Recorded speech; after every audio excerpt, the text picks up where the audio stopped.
Hivi mwanamke, unanitafuta nini mimi? Toka asubuhi mpaka saa hizi hakuna chochote ulichopika. Au shida yako unataka talaka urudi nyumbani kwenu? Au una matatizo gani? Niambie basi, unaumwa? Unataka nipike nini?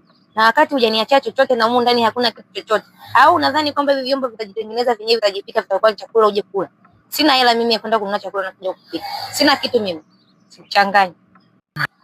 Unanitia hasira wewe mwanamke na majibu yako ya dharau. Hivi unajifanya unajua sana kujibu majibu ya dharau. Sawa, wewe niondoke zangu nikuache ule hayo majibu yako ya dharau. Wewe sema kama umeshaanza kupata vimanabaka vyako huko nje, useme tu kwamba unataka viende vikakupikia huko nje ili ukale. Hivi mimi hapa hujaniachia hela alafu unarudi unadai chakula kweli? Nipike na kitu gani humu ndani? Nishakwambia kwamba hakuna chochote na wala hujanipa hela. Wewe sema tu kwamba umepata mwanamke huko nje, unataka uende ukatambe naye ule naye. Kwa hiyo usinifanyie mimi kisilani baba. Tafadhali sana. Naomba usinitibue wewe mwanaume. Eti nisikutibue. Bora niondoke zangu nisije nikakutia vibao bure. We, jaribu uone. Kama sijakupiga na mko kwenye huo upala mpaka ukaota nywele. Bora niondoke zangu hapa nyumbani. Maana wewe mwanamke nitakuja nivunje kiuno. Ngoja niende zangu bani, kanywe, nilewe, nirudi nilale. Basi. Yaani huyu mwanaume leo akirudi amelewa hapa. Yaani sitafungua mlango. Atalala hapa hapo nje ya nyumba yake. Yaani sifungui mlango kabisa, maana sasa amezoea, amenifanya mimi kama house girl wake. Liende likalewe huko arudi hapa nimfungulie mlango. Sifungui. Mzee Opala huyo bora kashafika. Nilikuwa hata sina hela kununua bia. Ngoja leo ni mchune mpaka akome. Ngoja niende meza yenye mrembo ile. Nikakae niongee naye mrembo, nimdanganye, nikalale naye. Leo sirudi nyumbani. Yaani yule mwenye gubu atalala na gubu lake. Sirudi dadeki. Habari yako mrembo? Vipi, tunaweza kujumuika wote hapo? Ndiyo, tunaweza kujumuika. Karibu sana. Vipi mrembo?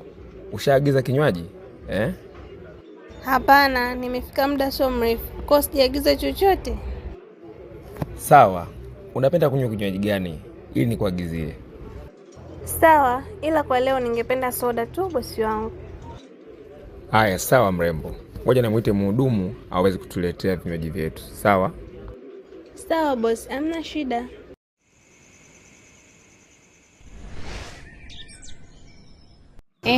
Haya niambie we Chapombe, umelala wapi na ulikuwa na nani? Kwa sababu nimekusubiri usiku mzima na sikuoni. Nakwambia hivi, utanieleza leo ulipolala, la sivyo patachimbika leo humu ndani. We mwanamke, ushaanza tena na gubu lako. Yaani mke wangu wewe ni kama pilipili. Ya kwangu mwenyewe inanitoa machozi, inanitoa mafua. Ningejua bora nisingerudi tu. Ndio utajua nakwambia. Kama ni pilipili, kama ni nini, utajua mwenyewe, lakini ninachotaka hapa unijibu kwamba ulilala wapi na ulikuwa na nani. Yaani usipotezee maswali yangu ambayo nakuuliza. Yaani nakwambia wewe mwanaume, wewe upala wako leo nakwambia hizo nywele zilizobakia nyuma ya kisogo nitazinyoa zote. Leo kimenilamba. Huyu mwanamke alivyo na hasira. Sijui atanifanya nini. Lakini mwezi nini anielewe. Unasema nini wewe mwanaume? Nimekuuliza hivi, ulikuwa wapi? Mbona unajinong'onesha hapo peke yako? Ongea nikusikie.